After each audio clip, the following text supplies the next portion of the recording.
Game കളിച്ചാലോ? ഞാനിവിടെ കുറച്ച് photos കാണിക്കും. അപ്പൊ ഇത് ഏത് സംസ്ഥാനത്തിലേതാണ് എന്നുള്ളത് നിങ്ങളൊന്ന് ഗസ് ചെയ്യണം. സോ ഫസ്റ്റ് വൺ ഇതാണ്. നിങ്ങൾക്ക് എല്ലാവർക്കും കിട്ടിയിട്ടുണ്ടാവും, കേരളയാണ് അല്ലെ. ഇനി രണ്ടാമത്തെ നിങ്ങൾ നോക്കി നോക്കും, ഗസ് ചെയ്യാൻ വേണ്ടി പറ്റുന്നുണ്ടോ? തമിഴ്നാട് അല്ലെ, കിട്ടിയിട്ടുണ്ടാവും എന്ന് വിചാരിക്കുന്നു.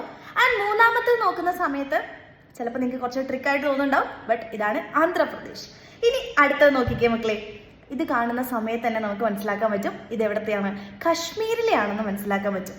അപ്പോൾ ഓരോ ഫോട്ടോസും നിങ്ങൾ കണ്ട സമയത്ത് നിങ്ങൾക്ക് മനസ്സിലായി ഓരോ സംസ്ഥാനങ്ങളാണെന്നുള്ളത്. അപ്പം നമുക്കറിയാം നമ്മുടെ ഇന്ത്യയിൽ ഒരുപാട് നാടുകളുണ്ട്, അഥവാ ഒരുപാട് സംസ്ഥാനങ്ങളുണ്ട്. അപ്പം ഇവിടുത്തെ എല്ലാവരുടെയും ജീവിത ശൈലി, അവരുടെ ഫുഡ്, ലാംഗ്വേജ്, ഡ്രസ്സിങ് സ്റ്റൈല് എല്ലാത്തിലും വ്യത്യാസങ്ങളുണ്ട് അല്ലേ. അപ്പം ഇതിനെയാണ് നമ്മൾ എന്ത് വിളിക്കുക, കൾച്ചർ എന്ന് വിളിക്കുക. സോ നമ്മുടെ സോഷ്യലിലെ നമ്മുടെ 5th ചാപ്റ്റർ ആയിട്ടുള്ള കൾച്ചർ ആൻഡ് കൾച്ചറൽ ഡൈവേഴ്സിറ്റീസ് എന്ന് പറയുന്ന ചാപ്റ്റർ നമ്മൾ അടിപൊളിയായിട്ട് ഇന്ന് പാർട്ട് 1 പഠിക്കാൻ പോവാണ്. സോ മാക്സിമം ഫ്രണ്ട്സിന് എല്ലാവർക്കും ഷെയർ ചെയ്തിട്ട് നമ്മുടെ ക്ലാസ്സിലേക്ക് വരാം ആൻഡ് അടിപൊളിയായിട്ട് നമുക്ക് ഈ ഒരു ചാപ്റ്റർ പഠിക്കാം.